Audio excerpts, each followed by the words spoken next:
Hi students, welcome back to my channel MD happy. ಆತ್ಮ ವಿದ್ಯಾರ್ಥಿಗಳೇ, ನಿಮ್ಮ ಆಶಯದ ಮೇರೆಗೆ ಕೆಲವು ವಿದ್ಯಾರ್ಥಿಗಳು ಕಮೆಂಟ್ ಸಹ ಮಾಡಿದ್ದೀರಿ. Sir, second PUC unit test history important ಕ್ವಶನ್ಗಳಿದ್ದರೆ ವಿಡಿಯೋಗಳನ್ನು ಮಾಡಿ ಅಂತ ಹೇಳಿದ್ರಿ. ಸೊ ವಿದ್ಯಾರ್ಥಿಗಳ ಕಮೆಂಟ್ಗಳನ್ನು ಓದಿ ಬಹಳ ಖುಷಿ ಆಯಿತು. ಸೊ ನಿಮ್ಗೆ ಏನೇ ಮಾಹಿತಿ ಇದ್ರೂ ಕಮೆಂಟ್ ಮೂಲಕ ತಿಳಿಸಿ, ನಮ್ಮ ಚಾನಲ್ ಮುಖಾಂತರ ನಿಮಗೆ ನೀಡುವಂಥ ಕೆಲಸ ಮಾಡ್ತೀನಿ ಅಂತ ಹೇಳ್ತೀನಿ.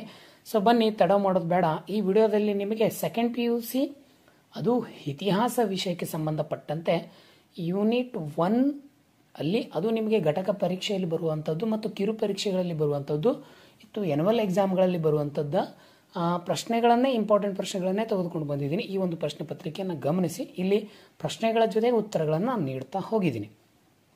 ಸೊ ನನ್ನದೊಂದು ಸಣ್ಣ ರಿಕ್ವೆಸ್ಟು, ನಮ್ಮ ಚಾನಲನ್ನು ಇನ್ನೂ ಯಾರು ಸಬ್ಸ್ಕ್ರೈಬ್ ಮಾಡಿಲ್ಲ, ದಯವಿಟ್ಟು ನಮ್ಮ ಚಾನಲ್ ಸಬ್ಸ್ಕ್ರೈಬ್ ಮಾಡಿ ಅಂತ ಹೇಳ್ತೀನಿ. ನಿಮ್ಮ ಸ್ನೇಹಿತರುಗಳಿಗೆ ವಿಡಿಯೋಗಳನ್ನು ಶೇರ್ ಮಾಡಿ ಮತ್ತು ನಿಮ್ಮ ಅನಿಸಿಕೆಯನ್ನು ಕಮೆಂಟ್ ಮೂಲಕ ತಪ್ಪದೇ ತಿಳಿಸಿ. ವಿಡಿಯೋ ಲೈಕ್ ಆದರೆ ಒಂದು ಲೈಕ್ ಕೊಡಿ ಅಂತ ಹೇಳ್ತೀನಿ. ಬನ್ನಿ ಪ್ರಶ್ನೆ ಪತ್ರಿಕೆಯ ಕಡೆ ಹೋಗೋಣ. ಕೊಟ್ಟಿರುವ ಉತ್ತರಗಳಲ್ಲಿ ಸರಿಯಾದದನ್ನು ಆರಿಸಿ ಬರೆಯಿರಿ. ಇಲ್ಲಿ ನಿಮಗೆ ನಾನು ಇಂಪಾರ್ಟೆಂಟ್ ಅದನ್ನು ಮಾತ್ರ ತೆಗೆದುಕೊಂಡು ಬಂದೀನಿ. ಉಳಿದ ವಿಷಯಗಳು ಇಂಪಾರ್ಟೆಂಟ್ ಅಂತ ಅಲ್ಲ, ಬರ್ತವೆ, ಬಟ್ ಯಾವುದಕ್ಕೆ ಸೀಮಿತ, ಎಷ್ಟು ಸೀಮಿತ ಇದೆ ಅದನ್ನು ಮಾತ್ರ ಇಲ್ಲಿ ತೆಗೆದುಕೊಂಡು ಬಂದಿದ್ದೀನಿ. ನೋಡಿ, ಕೊಟ್ಟಿರುವ ಉತ್ತರಗಳಲ್ಲಿ ಸರಿಯಾದನ್ನು ಆರಿಸಿ ಬರೆಯಿರಿ ಅಂತ ಕೊಟ್ಟಿದ್ದಾರೆ.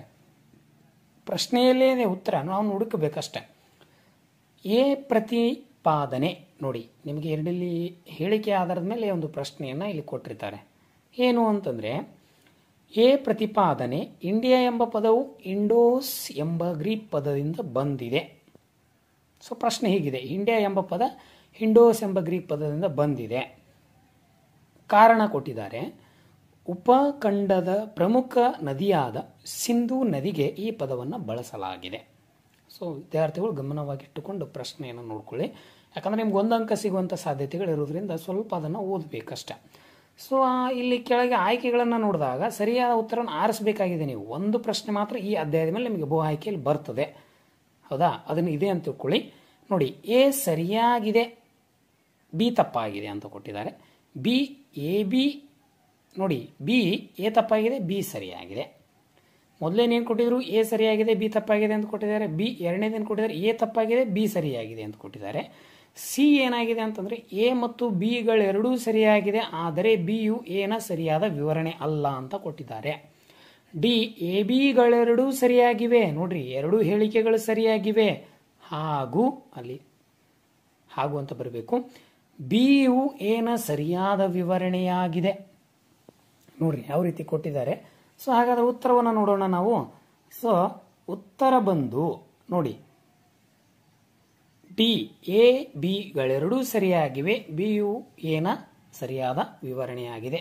ಸರ್, ಹೇಗೆ ಅಂತಂದಾಗ ನಿಮ್ಮ ಇತಿಹಾಸ ಪುಸ್ತಕದಲ್ಲಿ ಒಂದು ವಿವರಣೆಯನ್ನು ನಾನು ತಗೊಂಡು ಬಂದಿದ್ದೀನಿ. ಸೊ ಅದನ್ನ ಇಲ್ಲಿ ನೋಡಿ. ಇಂಡಿಯಾ ಎಂಬ ಪದವು ಇಂಡೋಸ್ ಎಂಬ ಗ್ರೀಕ್ ಪದದಿಂದ ಬಂದಿದೆ.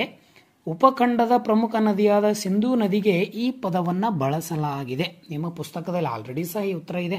ಹೇಳಿಕೆ ಏನು ಕೊಟ್ಟಿದ್ದಾರೆ, ಇಂಡಿಯಾ ಎಂಬ ಪದವು ಇಂಡೋಸ್ ಎಂಬ ಗ್ರೀಕ್ ಪದದಿಂದ ಬಂದಿದೆ, ಹೌದಾ? ಕಾರಣ, ಉಪಖಂಡಗಳ ಪ್ರಮುಖ ನದಿಯಾದ ಸಿಂಧೂ ನದಿಗೆ ಈ ಪದವನ್ನು ಬಳಸಲಾಗಿದೆ. ಆಲ್ರೆಡಿ ಪುಸ್ತಕದಲ್ಲಿ 2 ಲೈನ್ ಇದೆ, ಸೊ ಹೋಗಿ ನೋಡಬಹುದು. ಇಂಡಿಯಾ ಎಂಬ ಪದವು ದಕ್ಷಿಣ ಭಾರತವನ್ನು ಒಳಗೊಂಡಿದೆ ಎಂಬುದು ಗಮನಿಸಬೇಕಾದ ಅಂಶ. ಹಿಂದೂಸ್ತಾನ್ ಎಂಬ ಹೆಸರು ಮಧ್ಯಯುಗದಲ್ಲಿ ವ್ಯಾಪಕವಾಗಿ ಒಳಗೆ ಬಂದಿತ್ತು ಅಂತ ಹೇಳಿ ಪುಸ್ತಕದಲ್ಲಿ ಆಲ್ರೆಡಿ ಇದೆ. ಸೊ ಅದನ್ನು ನೀವು ಗಮನಿಸಬೇಕು, ನಿಮ್ಗೆ ಅಲ್ಲಿ ಉತ್ತರ ನೋಡಿದ್ರೆ ಸಿಗ್ತದೆ. ಸೊ ನಾನೀಗ ಮುಂದೆ ಹೋಗ್ತೀನಿ.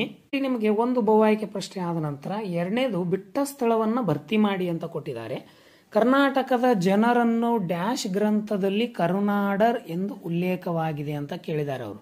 ಪ್ರಶ್ನೆ ಯಾವ ರೀತಿ ಕೇಳಿದ್ದಾರೆ ನೋಡಿ. ಸೊ ನಿಮಗೆ ನಿಮ್ಮ ಇತಿಹಾಸ ಪುಸ್ತಕದಲ್ಲಿ ಉಗಮ ಮತ್ತು ಪ್ರಾಚೀನತೆ ಎಂಬ ಒಂದು ವಿಭಾಗ ಇದೆ. ಅಲ್ಲಿ ನೋಡಿ, ಕೆಳಗಿನ 2 ಲೈನನ್ನು ನೀವು ಗಮನಿಸಬಹುದು. ತಮಿಳು ಗ್ರಂಥವಾದ ಶಿಲ್ಪಾದಿಗಾರಂನಲ್ಲಿ ಜನರನ್ನು, ಯಾವ ಜನರಂದ್ರೆ ಈ ಕರ್ನಾಟಕದ ಜನರನ್ನು ಕರುನಾಡರ್ ಎಂದು ಉಲ್ಲೇಖಿಸಲಾಗಿದೆ ಅಂತ ಕೊಟ್ಟಿದ್ದಾರೆ. ಸೊ ನೀವು ಅಲ್ಲಿ ಹೋಗಿ ಸಹ ಅದನ್ನು ನೋಡ್ಬೋದು. ಉತ್ತರ ಸಹ ನಿಮ್ಮ ಪುಸ್ತಕದಲ್ಲಿ ಸಿಗ್ತದೆ, ಯಾರು ಟೆಕ್ಸ್ಟ್ ಬುಕ್ನ ಪ್ರಿಪೇರ್ ಮಾಡ್ತೀರಿ. ಇನ್ನು ನಾನಿಲ್ಲಿ ಹೊಂದಿಸಿ ಬರೆಯನ್ನು ನಿಮ್ಮ ಇದರೊಳಗೆ ಕೊಟ್ಟಿದ್ದೀನಿ ನೋಡಿ. ಈ ಕೆಳಗಿನವುಗಳನ್ನು ಹೊಂದಿಸಿ ಬರೆ ಆಲ್ರೆಡಿ ನೋಡಿ. ಪ್ಲೀನಿ ಯಾವುದಾದ್ರೂ ಒಂದು ಗ್ರಂಥ ಅಂತಂದರೆ ಅದು ನ್ಯಾಚುರಲ್ ಹಿಸ್ಟ್ರಿ ಅಂತ ಹೇಳ್ತೀವಿ. ಇತಿಹಾಸವನ್ನು ನಾವು ಅವನ ಬರೆದಂಥ ಒಂದು ನ್ಯಾಚುರಲ್ ಹಿಸ್ಟ್ರಿಯಿಂದ ನಾವು ಆಧಾರಗಳಲ್ಲಿ ನೋಡಬಹುದು. ಇನ್ನು ಟಾಲೆಮಿಯ ಜಿಯಾಗ್ರಫಿ ಗ್ರಂಥ, ಇದರಲ್ಲಿ ಭಾರತ ಯಾವ ರೀತಿ ಒಂದು ಭೂಗೋಳ ಪ್ರದೇಶವನ್ನು ಹೊಂದಿತ್ತು ಮತ್ತು ಯಾವೆಲ್ಲ ಒಂದು ಏನು ಭೌಗೋಳಿಕ ಅಂಶಗಳನ್ನು ಒಳಗೊಂಡಿತ್ತು ಎಂಬ ಒಂದು ವಿವಿಧ ಮಾಹಿತಿಯನ್ನು ಅದು ಕೊಡ್ತದೆ. ಇನ್ನು ಅಬ್ದುಲ್ ಫಜಲ್ ಅಂತಂದರೆ ಅಕ್ಬರ್ನ ಒಬ್ಬ ಪ್ರಮುಖ ಏನಪ್ಪ ಅಂತಂದರೆ ಆಸ್ಥಾನದ ಕವಿ ಈತ. ಇವನು ಅಕ್ಬರ್ನ ಬಗ್ಗೆ ಕುರಿತು ಬರೆದಂಥ ಒಂದು ಗ್ರಂಥವೇ ಅದು ಅಕ್ಬರ್ ನಾಮ. ಇದು ಇತಿಹಾಸವನ್ನು ತಿಳ್ಕೊಳ್ಳಲಿಕ್ಕೆ ಬಹಳ ಸಹಾಯವನ್ನು ಮಾಡ್ತದೆ ಅಂತ ಹೇಳ್ತೀನಿ. ಇನ್ನು ಕೆಳಗಿನ ಪ್ರಶ್ನೆಗಳಿಗೆ ಪ್ರತಿಯೊಂದಕ್ಕೂ ಒಂದು ಪದ ಅಥವಾ ಒಂದು ವಾಕ್ಯದಲ್ಲಿ ಉತ್ತರಿಸಿ ಅಂತ ಪ್ರಶ್ನೆಯನ್ನು ಕೊಟ್ಟಿದ್ದಾರೆ. ಸೊ ಒಂದು ಬಹು ಆಯ್ಕೆ ಪ್ರಶ್ನೆ ಒಂದು ಘಟಕದ ಮೇಲೆ ಬೀಳ್ತದೆ. 2 ಬಿಟ್ಟ ಸ್ಥಳಗಳು ಇಲ್ಲಿ ಕಡ್ಡಾಯವಾಗಿ ಬರ್ತದೆ. ನೀಲ ನಕ್ಷೆಯನ್ನು ಆಧಾರವಾಗಿಟ್ಟುಕೊಂಡು ನೋಡಿದಾಗ ಸೊ ಇಲ್ಲಿ 1 ಅಂಕದ ಪ್ರಶ್ನೆಗಳು ನಿಮಗೆ 2 ಬರುವಂಥ ಸಾಧ್ಯತೆಗಳಿರ್ತವೆ. ಸೊ ನೋಡಿ, ಪಾಣಿನಿಯ ಗ್ರಂಥಿಯನ್ನು ತಿಳಿಸಿ ಅಂತ ಕೊಟ್ಟಿದ್ದಾರೆ. ನೋಡಿ ಏನು ಕೇಳಿದ್ದಾರೆ ಅವರು, ಪಾಣಿನಿಯ ಕೃತಿಯನ್ನು ತಿಳಿಸಿ. ಏನು ಒಂದು ಪಾಣಿನಿಯ ಒಂದು ಏನು ನಾವು ಒಂದು ದೇಶೀಯ ಸಾಹಿತ್ಯಕ್ಕೆ ಆಧಾರದಲ್ಲಿ ಬರುವಂಥ ಒಬ್ಬ ವ್ಯಕ್ತಿ ಈತ. ಅಲ್ಲಿ ಈ ಒಂದು ಪಾಣಿನಿಯ ಒಂದು ಕೃತಿಯನ್ನು ಬರೀತಾನೆ, ಅದನ್ನೇ ಮಹಾಭಾಷ್ಯ ಅಂತ ಕರಿತೀವಿ ನಾವು. ಯಾವ ಕೃತಿ ಅಂತಂದರೆ ಮಹಾಭಾಷ್ಯ. ಆ ಕೃತಿ ಇವನನ್ನು ಒಂದು ಇತಿಹಾಸ ತಿಳಿಲಿಕ್ಕೆ ಸಹಾಯ ಆಗ್ತದೆ. ಇನ್ನು ದೇಶೀಯ ಸಾಹಿತ್ಯಿಕ ಆಧಾರಗಳು ಎಂದರೇನು ಅಂತ ಪ್ರಶ್ನೆ ಕೇಳ್ತಾರೆ ನಿಮಗೆ ಇಂಪಾರ್ಟೆಂಟ್ ಆಗಿ. ಯಾಕಂತಂದರೆ ಇದು 2 ಅಂಕಕ್ಕೂ ಸಹ ಬರುವಂಥ ಸಾಧ್ಯತೆಗಳಿರ್ತದೆ. ದೇಶೀಯ ಲೇಖಕರು, ಬರಹಗಾರರು ಬರೆದ ಬರವಣಿಗೆ ಅಥವಾ ಗ್ರಂಥಗಳನ್ನು ದೇಶೀಯ ಸಾಹಿತ್ಯವೆಂದ ಕರೆಯುತ್ತೇವೆ. ಇದನ್ನು ನಾವು 2 ಅಂಕಕ್ಕೂ ಸಹ ಬರುವಂಥ ಸಾಧ್ಯತೆಗಳಿರ್ತವೆ. ಇನ್ನು ಇವು 1 ಅಂಕದ ಪ್ರಶ್ನೆಗಳಿಗೆ ನೋಡಿದಾಗ ಇನ್ನು 2 ಅಂಕಕ್ಕೆ ಒಂದು ಪ್ರಶ್ನೆಯನ್ನು ಕೇಳ್ತಾರೆ ನಿಮ್ಗೆ. ಸಾಹಿತ್ಯಾಧಾರಗಳು ಎಂದರೇನು? ಸಾಹಿತ್ಯಾಧಾರಗಳು ಬಹಳ ಸರಿ ಪ್ರಶ್ನೆಯನ್ನು ಕೇಳಿದ್ದಾರೆ. ನೋಡ್ತಾ ಹೋದಾಗ ಮರದ ತೊಗಟೆ, ತಾಳೆ ಎಲೆ ಮತ್ತು ಕಾಲಾಂತರದಲ್ಲಿ ಕಾಗದ ಮೇಲೆ ಬರೆದ ಹಳೆಯ ಕಾಲದ ದಾಖಲೆಗಳು ಅಥವಾ ಗ್ರಂಥಗಳನ್ನು ಸಾಹಿತ್ಯ ಆಧಾರಗಳಿಂದ ನಾವು ಕರಿತೇವೆ. ಸೊ 2 ಅಂಕಕ್ಕೆ ನೀವು 3 ಲೈನಲ್ಲಿ ಉತ್ತರವನ್ನು ಬರೀಬೇಕಾಗ್ತದೆ. ಏನು ಮೊದಲೆಲ್ಲ ಏನು ಮಾಡ್ತಿದ್ರು, ಮರದ ತೊಗಟೆಯನ್ನು ಬಳಸ್ತಾ ಇದ್ರು, ತಾಳೆ ಎಲೆಯನ್ನು ನೋಡ್ತಾ ಇದ್ವಿ, ಮತ್ತು ಕಾಲಾಂತರದಲ್ಲಿ ಕಾಗದ ಮೇಲೆ ಬರೀಲಿಕ್ಕೆ ಸ್ಟಾರ್ಟ್ ಮಾಡಿದ್ರು ನವಿಲೆ ನೀರಿನ ಮುಖಾಂತರ. ಇನ್ನು ಹಳೆಯ ಕಾಲದ ದಾಖಲೆಗಳು ಅಥವಾ ಗ್ರಂಥಗಳನ್ನು ಏನು ಸಾಹಿತ್ಯಿಕ ಆಧಾರಗಳಲ್ಲಿ ಬರ್ತವೆ ಅವೆಲ್ಲವನ್ನ ನಾವು ಸಾಹಿತ್ಯ ಆಧಾರ ಅಂತ ಕರಿತೀವಿ. ಇನ್ನು ನಿಮಗೆ 5 ಅಂಕದ ಒಂದು ಪ್ರಶ್ನೆಯನ್ನು ಇಲ್ಲಿ ಕೇಳಲಾಗ್ತದೆ. ಬಹಳ ಸರಿ ಈ ಪ್ರಶ್ನೆಯನ್ನು ಕೇಳಿದ್ದುಂಟು. ವಿವಿಧತೆಯಲ್ಲಿ ಏಕತೆಯಿಂದ ಕೂಡಿರುವ ಒಂದು ಪ್ರಮುಖ ರಾಷ್ಟ್ರ ಅದು ಭಾರತ. ಹಾಗಾಗಿ ಅದನ್ನು ಸಮರ್ಥಿಸಿ ಅಂತ ಒಂದು ಪ್ರಶ್ನೆಯನ್ನ ನಿಮಗಿಲ್ಲಿ ಕೇಳ್ತಾರೆ. ನೋಡಿ, ವಿವಿಧತೆಯಲ್ಲಿ ಏಕತೆಯಿಂದ ಕೂಡಿರುವ ಒಂದು ಪ್ರಮುಖ ರಾಷ್ಟ್ರ ಭಾರತ. ಹೌದು, ಉತ್ತರ ವೈವಿಧ್ಯತೆಯಲ್ಲಿ ಏಕತೆಯನ್ನು ಒಳಗೊಂಡಿದೆ. ನೋಡ್ರಿ, ನಾನಿಲ್ಲಿ ಪಾಯಿಂಟ್ಗಳನ್ನು ಯಾವ ರೀತಿ ಮೆನ್ಷನ್ ಮಾಡಿದ್ದೀನಿ ಅದೇ ರೀತಿ ನೀವು ಸಹ ಏನು ಮಾಡಬೇಕು ಅಂತಂದರೆ ಇಲ್ಲಿ ಪಾಯಿಂಟ್ಗಳನ್ನು ನಿಮ್ಮ ಪ್ರಶ್ನೆ ಪತ್ರಿಕೆಯನ್ನು ನೋಡಿ ಉತ್ತರ ಪತ್ರಿಕೆಯಲ್ಲಿ ನೀಟಾಗಿ ಬರಿಬೇಕು. ಇದನ್ನು ನಾನು ನಮ್ಮ ಟೆಲಿಗ್ರಾಮ್ ಗ್ರೂಪ್ನಲ್ಲಿ ಸಹ ಹಾಕಿರ್ತೀನಿ, ಅಲ್ಲಿ ಹೋಗಿ ಇದನ್ನು ಡೌನ್ಲೋಡ್ ಸಹ ನೀವು ಮಾಡ್ಕೋಬಹುದು. ವೈವಿಧ್ಯತೆಯ ಅಂಶಗಳನ್ನು ನೋಡ್ತಾ ಹೋದಾಗ ಅಲ್ಲಿ ನಾವು ಒಂದು 4 ಅಂಶಗಳನ್ನು ನೋಡ್ತೀವಿ.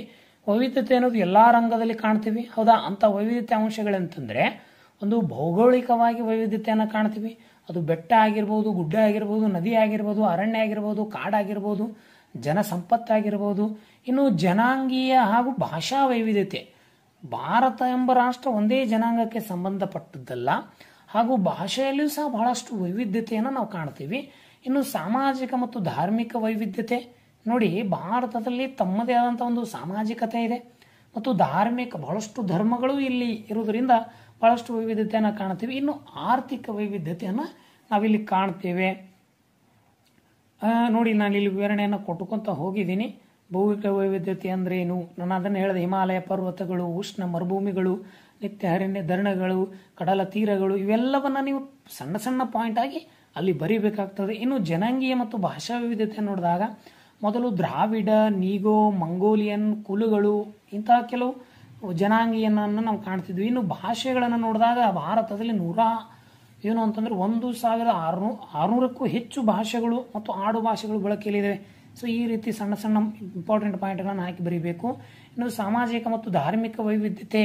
ಭಾರತ ವಿವಿಧ ಧರ್ಮಗಳ, ಜಾತಿಗಳ, ಪಂಥಗಳ, ನಂಬಿಕೆಗಳ ಮತ್ತು ಜನಾಂಗಗಳ ಸಾಮಾಜಿಕ ವ್ಯವಸ್ಥೆಯನ್ನು ವಸ್ತು ಸಂಗ್ರಹಾಲಯವಾಗಿದೆ ಅಂತ ಹೇಳ್ತಾರೆ. ನೋಡ್ರಿ, ಎಲ್ಲ ಧರ್ಮದವರಿಗೂ, ಜಾತಿಗಳಿಗೂ, ಪಂಥಗಳಿಗೂ ತನ್ನದೇ ಆದ ವೈಶಿಷ್ಟ್ಯತೆಯನ್ನೆಲ್ಲ ಕೊಟ್ಟಿದೆ.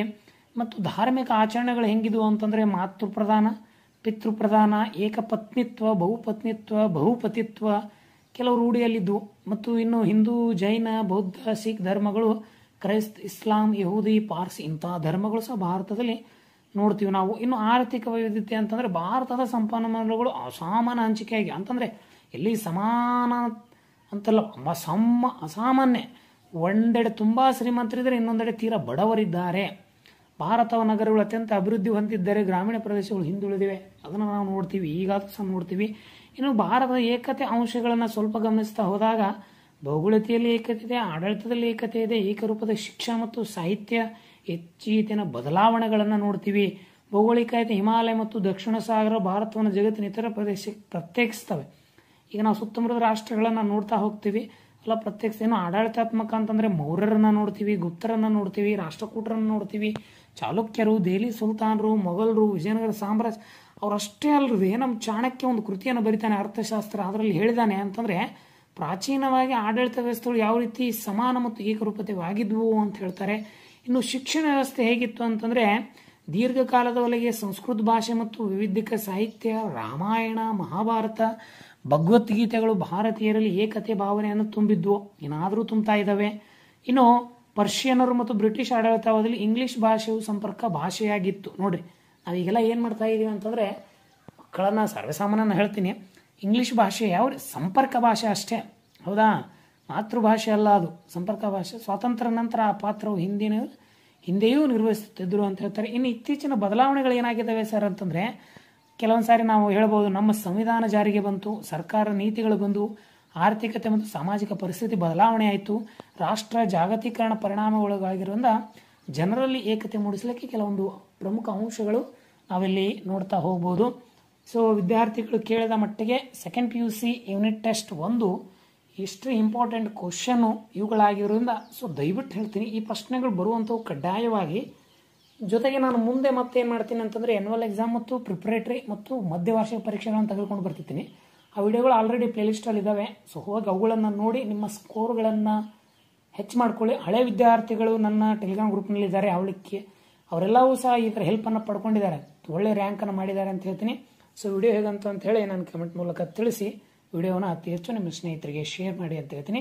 ಸೊ ಎಲ್ರಿಗೂ ಧನ್ಯವಾದಗಳು, ನಮಸ್ಕಾರ.